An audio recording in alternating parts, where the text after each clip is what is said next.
구독하기는 사랑입니다. 네, 안녕하십니까.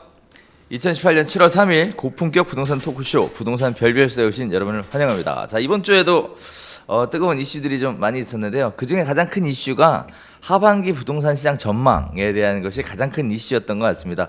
아무래도 이제 2018년 7월 달, 즉 하반기가 접어들었으니까 부동산 시장이 어느 쪽으로 향하게 될지에 대한 관심이 그대로 적용된 것 같은데요.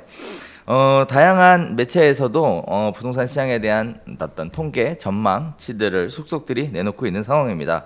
자, 오늘은 그래서 한 주간의 이슈를 전해드리는 별별 이슈 시간에 2018년 하반기 부동산 시장 전망에 대해서 한번 시원하게 이야기 나누도록 하겠습니다. 강사님 오늘 활약을 크게 기대하겠습니다. 제가 지금 병을 앓고 있는 중이라 좀 어리버리해도 이게 뭐 이석증이라고 이게 지금 머리가 빙빙 돌아요. 병원 갔다 왔는데도 계속 이래서 좀 어리버리해도 양해 부탁드립니다. 이 고개를 돌리면 어리버리에 어지러움이 생겨. 그 앞에만 보고. 아까 인사했더니 이거 했다고 또 좀 빙 도네. 아, 그래요? 네.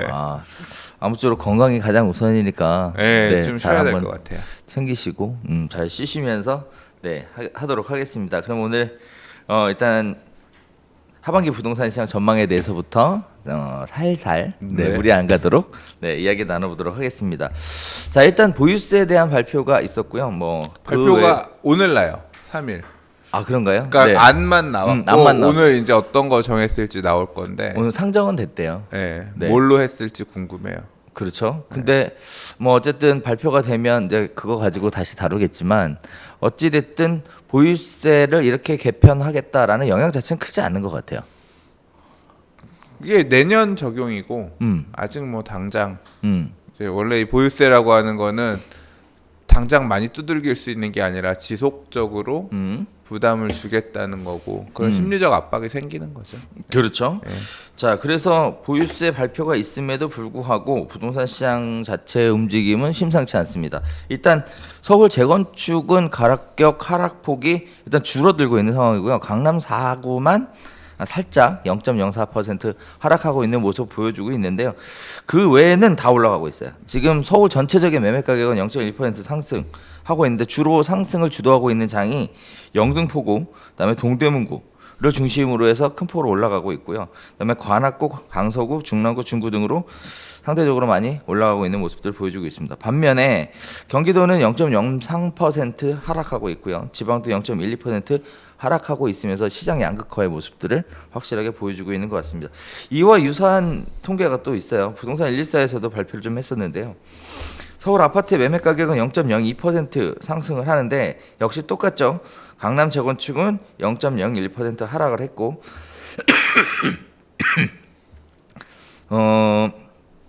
나머지 강동, 서초, 송파 지역들은 강남구만 떨어지고 강동, 서초는 상승하고 송파는 보합하는 이런 모습들을 보여주고 있다. 자, 그렇지만 비강남권의 아파트 상승세는 지속돼서 0.45% 상승하고 있다라고 발표를 했고요. 또 신도시도 하락세를 멈추고 보합으로 돌아섰고요.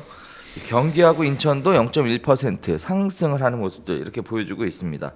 자, 매매 시장 자체가 보유세 개편안이 발표가 됐음에도 예상안이 발표가 됐음에도 불구하고 시장 자체에 큰 영향을 미치는 것 같지는 않아요. 고개 일로 돌리시면 어지럽다면서요. 네, 괜찮으시겠어요? 네. 말씀해주신 그 내용들을 자료를 좀 정리해주신 걸 보면 생각나는 게 두 개가 있었어요. 뭐요? 하나는 뭐냐면 사람들이 보유세 개편안에 대해서 크게 두려워하지 않는다 또는 무서워하지 않는다라는 느낌을 받는 건 뭐냐면 그럴 리가 없죠. 그러니까 무서워하는 사람도 차별화되고 있다는 거예요. 뭐냐면 지금 강남 4구 같은 경우는 심리가 많이 죽었다 그랬잖아요. 말 그대로 인기 지역들, 고가 주택이 많이 포진되어 있던 지역들. 이번에 보유세 개편안에서 주로 얘기가 나왔던 게 다주택자에 대한 증세 또는 고가 주택 가지고 있는 사람의 보유세 부담을 높이는 거기 때문에 그런 지역은 지금 사실 영향이 없다고 볼 수 없죠. 하락하고 있는 모양새가 보이니까. 반대로 그냥 무주택이었는데 1주택 정도라 한다거나 뭐 종합부동산세 같은 경우는 다주택이라고 하는 게 인별과세니까 만약에 내가 1주택이라고 하면 예를 들어 강남 4구가 아닌 지금 뭐 상승률이 높다라고 하는 이런 구에 가족 뭐 아내 이름으로 집을 하나 더 산다거나 음. 하게 되면 뭐 늘어나는 보유세 부분에서 상대적으로 좀 자유로울 수 있거든요. 그러니까 네. 이번 보유세 개편안의 타겟이 아닐 수가 있기 때문에 이제 좀 그렇게 와닿지 않는 그런 수요층들이 뭐 추격 매수를 하면서 가격을 이끌어주는 부분들이 시장에 반영되고 있다. 그리고 네. 뭐 전형적인 순환매 장세, 갭매우기 장세라 그래서 강남 4구는 상승률도 가팔랐고 많이 올랐고 지금 조정받으면서 떨어지거나 소폭 하락하고 있는 반면에, 그러니까 상승분의 일부를 반납하고 있는 반면에 네. 덜 올랐던 강북 지역이나 비인기 지역들이 이제 조금씩 가격이 올라주면서 갭을 맞추고 있는 네. 이런 장세라는 게 그 내용에서 나타나고 있는 게 하나가 이제 생각나는 부분이었고요. 네. 또 하나는 뭐냐면 사실 이제 이 결국 이렇게 갭매우기 장세가 모든 지역에 지금 동일하게 이루어지고 있지 않다라는 느낌이 들었어요. 예를 들자면 김포, 한강, 평촌, 동탄은 상승했는데 산본, 파주, 운정, 분당은 하락했고 뭐 경기 인천 쪽도 광명, 하남, 의왕, 화성, 안양, 김포는 상승했는데 안성, 과천, 시흥, 안산, 부천은 하락했다고 하셨거든요. 네네. 그러니까 이게 이 지역 안에서도 예를 들자면 과천 같은 경우는 재건축 이슈나 이런 것 때문에 하락이 있을 수도 있겠지만 지역에 따라서 수도권 같은 경우도 이번 상승장에서 갭매우기에도 끼지 못하는 데들이 있구나. 이제 이걸 보면서 느끼는 건데 이 순환매 장세가 제한적으로 가고 있고 이제 이 대장이 가격을 이끌어주는 게 여기서도 조금 제한적으로만 올라가고 있어서 네. 참 이것도 지역적으로, 그러니까 군부를 떼가지고 뜨거운 데는 엄청 뜨거워졌는데 네. 밑에 사이드들은 아직 그 불이 온기가 전해져 가다가 딱 끊긴 지역들도 여기 안에서도 차별화된다는 게 네. 이렇게 보이네요. 지역별로 양극화된다라는 게 서울하고 수도권뿐만이 아니라 수도권 안에서도 네. 그렇죠. 상승하는 수도권 장, 안에서도 하락하는 장, 뭐. 차별화되고 있구나. 그런 모습들 보여주고 있습니다. 저는 개인적으로 뭐 이런 말씀 하나 드리고 싶은 게 있어요. 일단은 하락이다라고 얘기하는 거에 대한 기준은 과연 뭐겠냐라는 건데요. 어떻게 보면 거래량이 많으면서 하락이라고 하면 진짜 하락이다라고 볼 수 있을 것 같은데 사실은 지금 거래량이 거의 절벽 상황에서 매수자들이 관망세로 돌아갔잖아요. 네. 매수자들이 전체적으로 관망세로 돌아가 있는 상황에 매각을 하긴 해야 되는데 기존의 가격에는 매수자들이 관망세이기 때문에 움직이지 않죠. 그러다 보니까 약간 가격 조정을 해줘야 매수자들이 움직이니까 결국은 거기에 따라서 살짝 조정 형태로 거래는 이루어지지 않는가 이렇게 생각이 되고요. 왜 매수자들은 그러면 과연 기존의 아파트를 사는 거에 대해서 주저하는가에 대한 걸 보면 사실 전 개인적으로 실수요자들이 일단은 투자자하고 실수요자로 나눌 수 있겠는데 일단 뭐 정부에서는 투자자들에 대해서는 뭐 때려잡겠다고 아주 그냥 선전포고하고 있는 상황이고 실수요자 같은 경우에는 일단 아파트 청약 물량이 지금 엄청나게 많이 나오거든요. 청약에다 분양, 입주 물량이 엄청나게 많이 나오기 때문에 실수요자 입장에서 굳이 기존의 재고 아파트를 사야 될까에 대해서는 약간 좀 회의적인 시각도 있는 것 같아요. 그래서 그런 부분들을 생각을 해보면 그렇다 보니까 이제 청약 시장은 굉장히 과열되어 있는 상황이고 경쟁률도 지금 뭐 몇십 대 1의 경쟁률을 지속적으로 보여주고 있는 상황이고 차라리 기존 아파트를 사느니 청약 조건이 갖춰져 있다면 청약 아파트를 청약해보고 당첨이 되면 거기에 대한 프리미엄을 누리겠다. 뭐 이런 생각들도 있으신 것 같고 청약 조건을 갖고 있지 못하신 분들이 매수를 하시긴 하시는데 기존 조건으로는 안 사고 조금 조정해주면 그땐 살게요. 이렇게 하다 보니까 거래량이 전반적으로 확 줄어든 상황에서 약간 발생하는 거래량이 결국은 시세가 하락되는 것처럼 보이는 이런 장세가 아닌가라고 생각이 됩니다. 자, 그러면 이 장세를 뭐라고 얘기할 거냐? 결국 보합이죠. 네. 조정장. 네. 전 보합이라고 보거든요. 조정장. 네. 보합장이라고 생각을 하거든요. 그래서 그냥 거래가 멈춰 있는 상황이다. 이렇게 보여지고 있고요. 그다음에 보유세 개편안에 관련돼서도 뭐 그런 생각이 좀 들어요.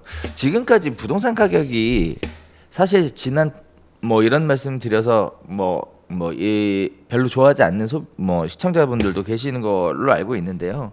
사실 보유세 개편안이 시장에 미치는 영향은 없었어요. 과거에 참여정부 때도 뭐 종부세 만든다, 뭐 그다음에 뭐 보유세 인상한다, 뭐 과표 올린다 여러 가지 발표들이 있었지만 실질적으로 보유세 방안이 발표가 됐음에도 불구하고 시장이 꺼지진 않았거든요. 다시 얘기하면 보유세가 시장에 미치는 영향은 크지 않았다라고 처음부터 알 수 있었던 부분이라고 생각을 하고요. 그래서 보유세 개편안에 따라서 지금 현재 발생하는 시장의 영향도 굉장히 좀 미비한 수준이지 않나 이렇게 생각은 하고 있습니다. 자, 그렇다 보니까 거래 자체가 줄어들었을 뿐이지 가격이 떨어진다라는 걸 기대하기는 약간 좀 어려운 장세라고 생각하고요.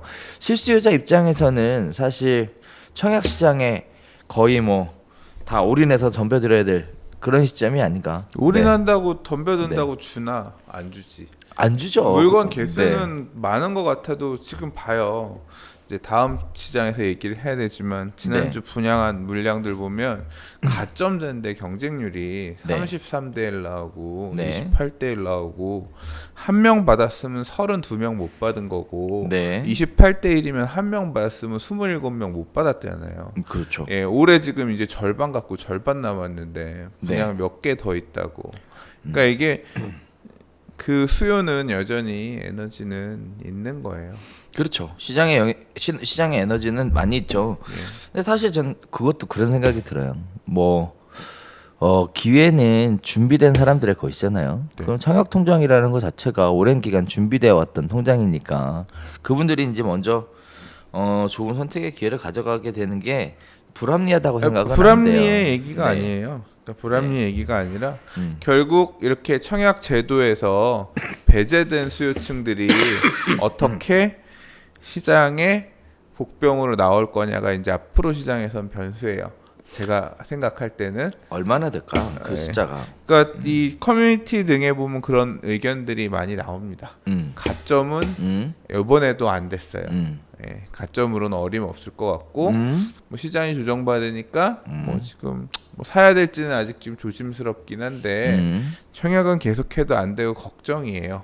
이제 이런 사람들의 목소리들이 보인단 말이에요. 그렇죠. 예, 이제 지금 신혼희망 타운 뭐 이런 거 얘기 나와도 제한적으로 혜택을 받는 일부가 물량들 공급 물량은 빠네요. 결국 땅을 만들어낼 수 있는 게 아니까 급격하게 공공주택지구를 뚝딱 만들어내지 않는 이상은 정해져 있는 공급 물량 중에서 일부를 신혼부부라든가 이런 특별 공급 형태로 나눠주는 형태인 건데 그렇게 되면서 내 몫을 뺏기게 되는 그런 청약에서 높은 점수를 가져갈 수 없는 사람들 같은 경우는 이제 지금은 이제 하락장이니까, 그러니까 하락이 아니라 좀 이렇게 막 미친 듯이 올라가는 그런 모양새가 안 보이니까 그렇죠. 좀 상황을 보자라고 해서 좀 대기하면서 전세를 한 번 더 살까 고민한다든가 이렇게 좀 이선으로 물러나는 모양새가 보이지만 이제 그러나 근본적인 해결이 된 건 아니다. 이 사람들이 원하는 집을 한 채씩 다 준 건 아니기 때문에.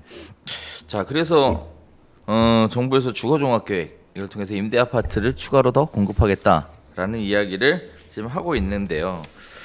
일단 주거종합계획이라는 것을 발표를 했었죠. 그래서 일단 크게 세 가지. 갑자기 일로 가는 가지고, 거예요? 네. 분양 내기는 나중에 하려고요. 네. 자, 그래서 정부에서 발표를 했었는데요. 주거종합계획이 크게 세 가지 테마를 가지고 있습니다. 첫 번째가 후분양제를 활성화시키겠다. 그다음에 두 번째는 임대주택 시장의 투명성과 안정성을 강화하겠다. 세 번째는 주거환경 및 주택 관리를 개선하겠다라는 세 가지를 가지고 발표를 했었는데, 자, 이거 보시는 것처럼 여러 가지 복합적으로 작용이 됩니다. 일단 후분양제를 활성화시키겠다라는 부분은 사실 분양제도하고 같이 맞물려서 좀 생각해봐야 되는데, 사실 이게 이번에 그 분양하는 물량이요 전국에 1만 가구가 분양이 예상이 되어 있어요. 후분양이요? 아니요. 올해. 올해? 아파트 공급이요? 10,000개밖에 안 되겠어. 훨씬 많겠지. 아유, 올해 하반기에 전국 1만 가구 분양이면 상당히 많죠. 일단 그거보다 더 많을 것 같은데? 일단 훨씬 압도적으로. 일단 그래요. 얘기 나오는 게. 그리고 또 얘기가 나오는 게 지금 입주 물량이 뭐 과잉돼서 뭐 여러 가지 시장 하락에 시장에 뭐 안 좋은 악재다 뭐 이런 식의 얘기들 하시는데 그런 것들을 고려해서 후분양제를 활성화시켜 버리는 건 제가 아닌가? 이 주거 종합 계획 이거 지난주에 보도 자료 뿌렸고요. 제가 이거 전문을 봤어요. 아, 네. 전문이 아니라 요약본이라 그래서 국토부에서 보도 자료 뿌린 전문을 봤는데 네. 이제 후분양제 활성화는 네. 공공 및 민간에 대한 얘기가 둘 다 들어가는 거예요. 네. 근데 후분양제를 지금 SH공사 서울의 SH에서 하는 건 다 후분양이에요. 네. LH 같은 경우는 제한적으로 후분양하고 있고요. 경기도시공사 같은 경우는 후분양을 많이 안 하는데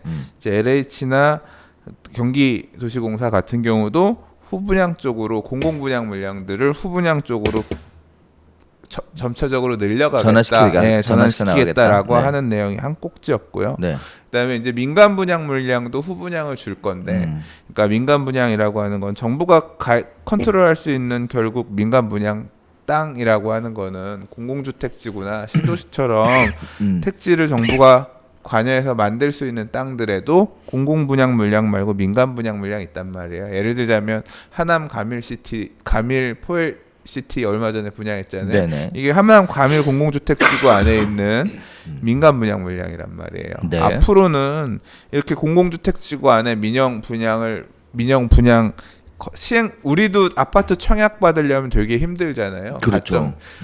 건설회사들도 시행사들도 이 공공주택지구 안에 민간 택지 분양받긴 되게 힘들어요. 왜냐하면 받기만 하면 그냥 돈 버는 거니까 분양하면 분양 잘 되고 하니까 힘들단 말이에요. 그래서 받을 때 후분양하겠다는 업체가 있으면 그렇죠. 그런 업체한테 우선 주겠다라고 하는 내용을 포함해서 앞으로 이제 이게 2022년까지의 주거종합 계획이거든요. 13년부터 수정한 거예요. 이제 요거는 법을 개정을 해야 된대요. 민간도 그렇게 가이드하겠다는 게 하나가 있었고요. 그다음에 또 뭐가 있냐면 후분양제를 하겠다라고 하는 민간 시행업자가 있다고 하면 네. 이거는 공공주택지구 이런 것뿐만 아니라 예를 들면 재개발 재건축도 포함되는 거예요. 이제 재개발 사업, 재건축 사업, 민간 분양 사업이니까 이런 경우에도 기금 지원을 해주겠다 그랬어요. 그러니까 이런 후분양 하겠다는 사람 업체들이 있으면 후분양을 한다는 얘기는 작은 부분에서 공사를 어느 정도 하고 나서 해야 되니까 토지 매입 비용에서부터 공사비까지 돈이 많이 들잖아요. 그래서 일정 부분 자금 지원을 해줄 수가 있는데 저리로 이자로 돈을 빌려줄 수가 있는데 투기과열지구내 재건축은 배제하겠다. 안 빌려주고 그 얘기는 뭐냐면 반대로 투기과열지구내 재개발 같은 경우는 빌려줄 수도 있다는 얘기거든요. 그래서 민간 분양 시장도 이런 기금을 활용해서 재건축 사업, 투기과열지구의 재건축 사업이 아닌 경우는 후분양 아파트들이 요 기금을 활용한 것도 나올 수 있겠구나 이런 생각이 들더라고요. 이제 그 내용이었어요. 그 후분양을 유도하겠다는 거지 막 엄청나게. 그러니까 뭐 그런 건 없었어요. 별 내용은 그렇게 제가 봐서는 그런 가능성에 대한 부분들이 이렇게 있더라. 저는 왜 이 얘기를 꺼냈냐면 조금 다른 시각에서 봤거든요. 네. 왜 굳이 후분양 얘기를 지금 꺼냈을까? 후분양을요? 음. 이게 지금 꺼낸 게 시점에서. 아니라요. 이 주거종합 계획 안에 이게 이제 새 정부가 2013년부터 22년까지의 주거종합 계획을 세워놓고 주택 공급률 얼마 달성하고 하겠다. 이게 큰 밑그림이 있었는데 왜 개정까지 하면서 그걸 일찍 발표했을까? 바뀌었잖아.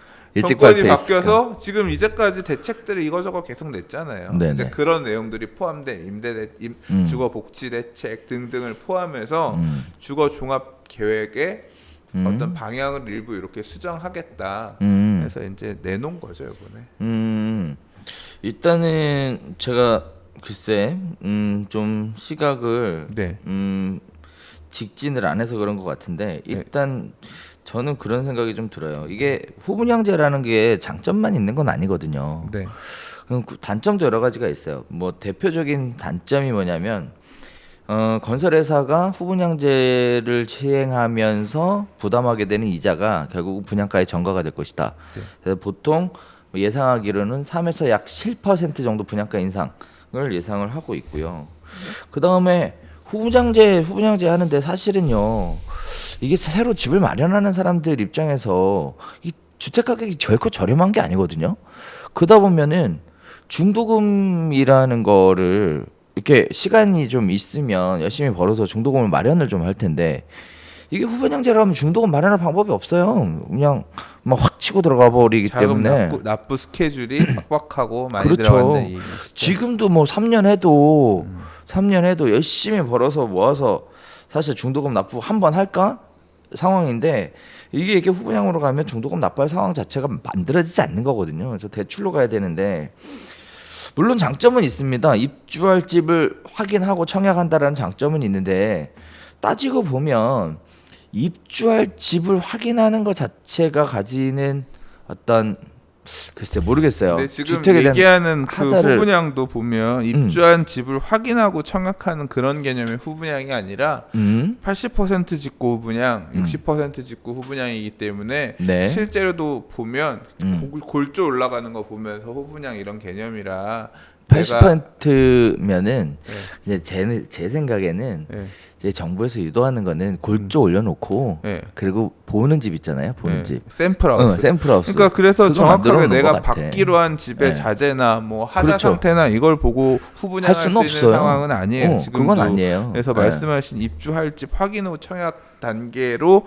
지금 막 바로 간다는 거는 아니라는 거. 눈으로 네. 본다고 그냥 네. 눈으로 골조만. 뭐 하자 얘기하는 게 아니라 눈으로 보고 그냥 청약한다라는 거지. 그러면 왜 이걸 굳이 이 타이밍에 정부에서 발표를 했을까? 물론 강 소장님 얘기하셨던 거는 어떤 정권이 바뀌어서 장기적인 종합계획이라는 것이 필요하다 하는데 사실 이렇게 장기적인 종합계획 만들어놓고 지켜진 적도 없어요.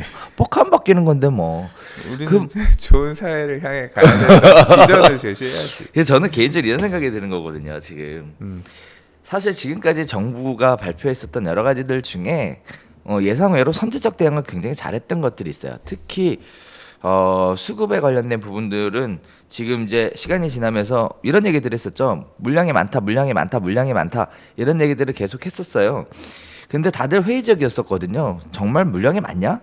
과연 그것 때문에 가격이 안 오를 것이냐? 물론 가격은 올랐습니다. 하지만 정부 얘기도 틀리진 않았어요. 물량이 지금 쏟아져 나오고 있거든요. 이런 상황에서 또 하나 다음 생각을 하는 것 같아요. 왠지 느낌엔 2017년 하반기부터 지금 분양 물량이 쏟아지고 나면 과연 그 다음에 지나친 물량에 의해서 가격이 폭락하게 되는 리스크는 어떻게 해지해 볼 것이냐에 대한 선제적 대응 방향으로 후분양제라는 이 카드를 꺼내서 든 거 아닌가 이런 생각을 조심스럽게 해보게 됩니다. 자, 그 다음에 그런 부분도 있을 수 있겠네요.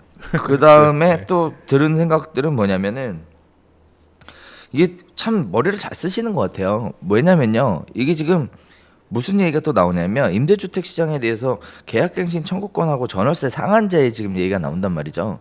이게 사실 임대주택에 관련해서 크게 두 가지 생각을 해봐야 되는데 아시다시피 이제 제한이 되잖아요. 임대주택 등록을 해버리면 인상률 제한이라는 게 딱 걸리게 되면 강행 규정으로 지켜야 되는데 이게 지금 안 지켜질 가능성까지도 염려를 해서 이거 지금 미리부터 발표를 하는 것 같아요. 왠지 그러니까 이게 주거종합 계획이라고 하는 게 큰 밑그림을 내놓은 거라서 그러니까 지금 임대주택 시장에 대해서도 앞으로의 이 정부의 부동산 정책에서 주거복지에 신경을 쓰겠다라는 얘기를 했고요. 그러면서 이제 그 계약갱신 청구권이나 전월세 상한제 얘기는 나중에 나왔고요. 이번 발표에서도 사실 내용의 처음 핵심은 그거였어요. 400만 임대주택을 공급하겠다. 공공이 200만을 하고 공공지원처럼 민간 임대주택 말 그대로 분양가 규제를 받는 민간 임대주택 사업자를 200만 정도 해서 높여서 2020년까지 400만 정도 공공 또는 중공공 목적의 임대주택 확보하겠다라는 게 첫 머리예요. 근데 이 내용에서 이제 기사 타이틀들이 자극적으로 나오면서 이거 뭐냐라고 얘기 나왔던 게 뭐냐면 임대주택 200만 원 열심히 지어서 짓겠습니다. 그래 져라 할 수 있겠는데 임대주택이 자발적으로 민간 사업자들이 임대사업자 안 내면 2020년 이후에는 등록 의무제를 시행할 수도 있겠다라는 내용을 포함했어요. 그래서 이게 그렇죠. 뭔 개소리야라고 이게 자본주의 국가 맞냐 임대를 강제하는 것 자체가 이제 그런 불만이 하나 나왔던 부분이 있고요. 네. 그렇게 해서 400만 정도를 갖추면 정부 입장에서 볼 때 임대 가격을 어느 정도 좀 컨트롤할 수 있다고 생각하는 것 같아요. 근데 만약에 이제 이런 부분까지 얘기를 하고 그럼에도 불구하고 뭔가 컨트롤이 안 되면 임대 가격 안정화를 위해서 전월세 상한제나 아니면 계약갱신 청구권 제도에 대한 주거 복지 차원에서 논의도 계속 하겠다라고 해서 밑밥을 깐 그런 의미로 발표를 했다고 저는 생각이 되더라고요. 그렇죠. 네. 그래서 사실 임대주택을 400만 채를 공급하겠다는 거에 뭐 강소장 말씀하셨다시피 민간 등록 임대주택이 200만 호예요. 다시 얘기하면 절반은 민간 등록이거든요. 그럼 결국은 민간이 공급하는 게 아니라 민간이 등록하는 거예요. 등록 임대. 네, 이런 부분들 생각해 보면 자 아까 제가 얘기했던 좀 선제적 대응, 앞으로 발생될 우려에 대한 거를 미리 사전에 조치하려고 하는 거 아닌가라는 생각이 좀 들기도 합니다. 자 이런 부분들까지 고려를 해보면 이제 오늘의 이야기 하이라이트로 가야 될 것 같은데요. 네. 자 좋아요와 구독하기는 사랑입니다. 그렇죠. 하이라이트로 가야 될 것 같은데. 네. 하반기 부동산 시장 전망. 하반기? 네. 어떨 이거부터 것 한번 같으세요? 얘기를 해보면 좋을 것 같아요. 저요? 가장 가슴 뛰는 이야기인데 우리 상반기 때 그거 했었어. 기억나시죠? 2018년 상반기. 난 작년 생각이랑 별다를 거 없다고 그랬는데. 뭐야. 뭐라 그랬어요 제가? 몰라요. 자 별별 수다 찾아보시면 있습니다. 네. 예상보다 좀 상승폭이 크긴 했는데 지금 이제 뒷시장은 이 보합 전형적인 상승했던 애들 좀 조정받고 쫓아가는 갭매우기 장세를 좀 갖고 있고. 저 2010 이제 사실 이제 가을 시즌 휴가철이 원래 전통적으로 비수기고 휴가철 이제 7월달 8월달에도 집값 미친 듯이 오르고 이러는 거는 굉장히 제한적인 케이스고요. 네네. 이제 가을 시장 핫할 거냐 핫하지 않을 것이냐가 사실 포인트입니다. 그렇죠. 가을 시장이 가장 중요하죠. 네. 저는 가을 시장 빌빌 될 것 같아요. 개인적으로는 하락 보합에 무게를 두고 있습니다. 하락 보합에 네. 무게를 둔다. 그러니까 그래서 이제 거래 절벽에 대한 효과가 슬슬 나타나기 시작하는 시점이 가을 시장에 막 불이 붙으면서 고가 갱신해주고 거래가 돼주면 또 모르는데 그렇지 않을 가능성이 높아 보여요. 뭐 제가 뭘 거는 건 아니고 술 한 잔 걸 수 있어요. 네. 그래서 근데 이제 그래서 좀 조정을 받으면서 가격들이 좀 꺾일 거라고 생각이 드는데요. 네. 이게 계속 꺾이는 건 아니고 올해까지는 그렇게 가고 겨울에 추운 바람 불 때가 조금 또 다시 변곡점이 되지 않을까. 네. 그 이후엔 다시 좀 상승 전환할 가능성이 있다고 생각해요. 내년 1월, 2월부터는. 예. 그러니까 올 가을은 좀 별 이슈 없이 뭔가 되려나 싶다가 조금 흐지부지 가지 않겠냐 개인적으로 그렇게 생각하네요. 예. 일단 저는 조금 유사하지만 조금 다른 이제 이야기를 좀 드려보면 일단 하반기 부동산 시장은 어떨 것이냐라고 많은 분들이 예측들을 하고 내놓는데 통상 저도 뭐 크게 다른 생각은 아니에요. 뭐 예를 들어 부동산 시장 자체가 어쨌든 가격이라는 것은 수요하고 공급이라는 것으로 맺어지게 되어 있는데 공급 물량이 지금 굉장히 많단 말이에요. 공급 물량이 굉장히 많다는 얘기는 결국은 가격을 상승시켜 줄 수 있는 견인차 역할을 해줄 수 없다는 얘기거든요. 따라서 거래량은 뭐 그렇다고 해서 매도자들이 투매로 이어질 것이냐 이런 부분들은 굉장히 회의적이에요. 다시 얘기하면 현재 시장 지속될 것이다라고 보는 데 있어서 저도 네 개인적으로 동감을 합니다. 반면에 거래량 자체가 우리 방송 시작하면서 말씀드렸다시피 거래량 자체가 지금 현재 많지 않기 때문에 정상적인 기존의 가격들 다시 얘기하면 매도자가 희망하는 가격으로 매각을 하는 건 좀 쉽지 않을 것이다. 그런 차원에서의 하락이라고 한다면 뭐 가격 하락이라고 보기에는 그냥 살짝의 그 거래 과정에 있어서의 약간의 조정 이런 건 있을 수 있다. 하지만 기대했던 것처럼 큰 폭의 하락은 없다라고 생각을 하고요. 부동산 시장 자체가 일단 불법에 대한 감시 이런 것들이 굉장히 심하게 이루어지는 가운데 현재 뭐 분양권 전매를 하는 뭐 이런 식의 형태로 해서 시장 자체가 움직일 것 같지는 않고요. 반면에 이런 생각이 좀 들어요. 일단 분양 시장 자체가 인기가 좀 있으면 물론 뭐 건설산업연구원 자체는 부동산 가격이 하락한다고 전망을 내놨어요. 그래서 뭐 과열에 대해서 미리 어떤 대비를 하는 거 아닌가 이런 생각도 좀 들긴 하지만 개인적으로는 저 개인적으로는 아파트 분양 시장이 지속적으로 좋을 거다라고 예상을 합니다. 분양 시장이 계속 좋을 거다라고 얘기하면 상대적으로 아파트가 지속적으로 주택이 지속적으로 공급이 돼야 되잖아요. 그런데 가면 갈수록 그 아파트를 공급할 수 있는 주택을 공급할 수 있는 땅은 줄어들고 있는 상황이다. 따라서 토지라는 시장 자체가 수요하고 공급이라는 논리로 만들어 볼 때 수요는 많이 늘어나는데 공급은 줄어들어서 저는 개인적으로 주택 시장에서 토지 시장 쪽으로 가격 변동이 좀 옮겨갈 것이다라고 예상을 하고 있습니다. 자, 그래서 주택 시장에 대한 관심이 대중적인 관심이 있죠. 그렇지만 이번에는 하반기 장에는 토지 시장의 움직임에 대해서 한번 관심을 가져보시면 어떻게 보면 큰 공부를 할 수 있지 않을까라고 저는 개인적으로 좀 생각을 해요. 그리고 지금 뭐라 그럴까요? 뭐라 그래야 되나?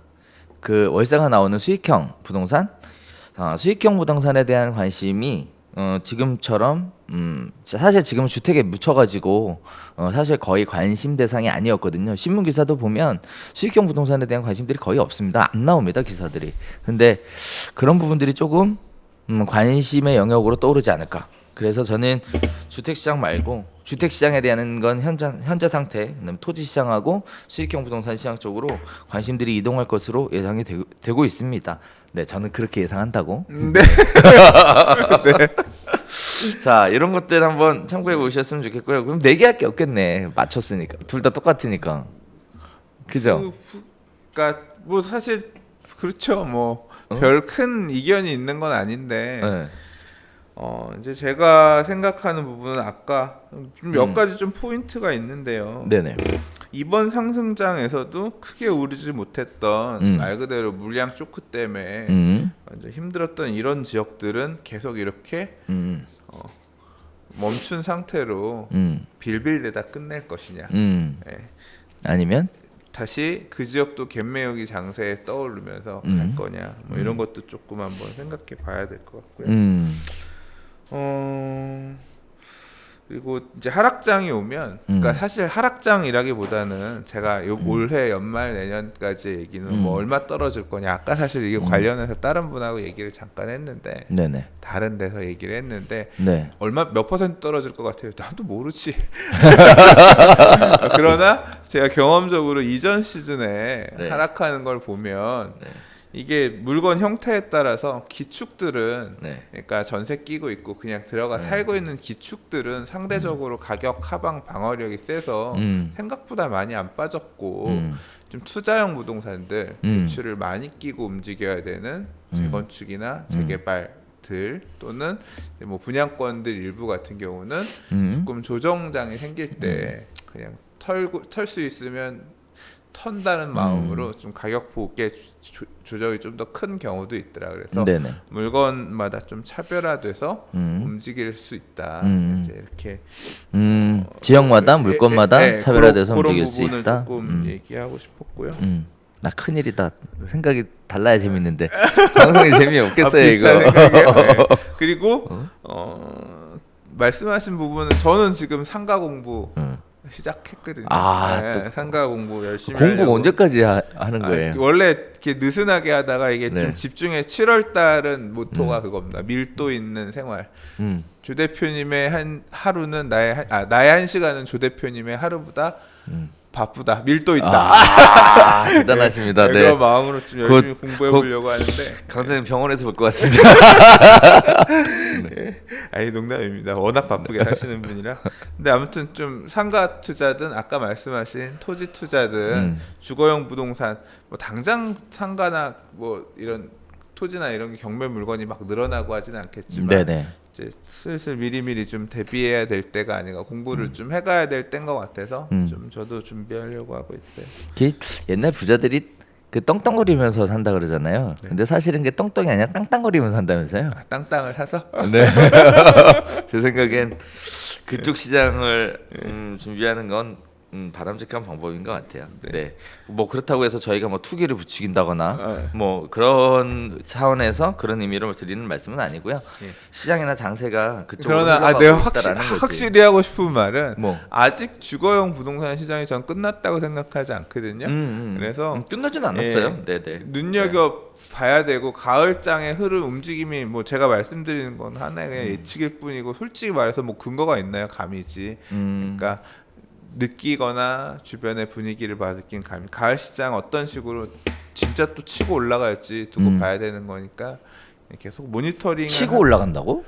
그러니까 그거는 저는 하락할 것 같은데 또는 좀 조정 이제까지 상승폭을 반납하면서 심리가 죽고 매수는 더 안 붙고 좀 이렇게 거래 절벽이 만들어질 것 같다는 생각인데 제 생각이랑 영 다르게 치고 올라가면서 다시 가격이 또 여기서 한 번 더 올라갈 가능성 배제할 수 없잖아요. 그러니까 그거는 어떻게 시장이 움직이는지 모니터링을 할 필요가 있을 것 같고요. 역시 유명한 큰 카페지기의 카페지기 기사는 아니야. 그리고 그 근거는 뭐냐면 수요층들이 다 집을 아직 사지 않았어요. 진정한 수요자, 매수자의 공포가 아직 시작되지 않았어요. 매수자의 진짜 공포는 뭐냐면 진짜 내가 이번에 안 사서 완전히 뭔가 낙동강용 오리알 되는 거 아니냐. 그러니까 아까 지금 청약하고 안 있는 한다니까. 이 수요층들이 안 해. 아직 막판의 매수로 들어오지 않았기 때문에 막판 매수? 어, 안 해. 그게 지난 시즌에서는 2006년이었거든요. 네. 그러니까 네. 저는 그렇게 생각이 돼요. 네, 아직, 그렇답니다. 네. 아직 네. 다 끝난 건 아닌 것 같아요. 시장에 불씨가 남아 있는 건 사실이지만